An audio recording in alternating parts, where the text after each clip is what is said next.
స్వామి ఎలా ఉంటాడంటే ఆకాశంలో ఆయన శిరస్సు ఉంటుంది, ఊహించండి. ఆ అనిర్వచనీయమైనటువంటి అనుభూతిని పొందండి. సూర్య చంద్రులే నీ కళ్ళు, నిశ్వాసమే గాలి, తేజస్సు అగ్ని. అచ్యుత, నీ బాహువులే సర్వదిక్కులు, నీ ఉదరమే మహాసాగరం. అద్భుతమైనటువంటి వర్ణన.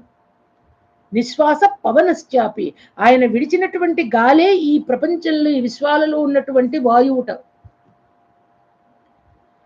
ఆయన తేజస్సే అగ్ని. నీ బాహువులే సర్వ దిక్కులు, సమస్త దిక్కుల్లోనూ స్వామి యొక్క బాహువులు ఉన్నాయి. నీ ఉదరమే మహాసాగరం.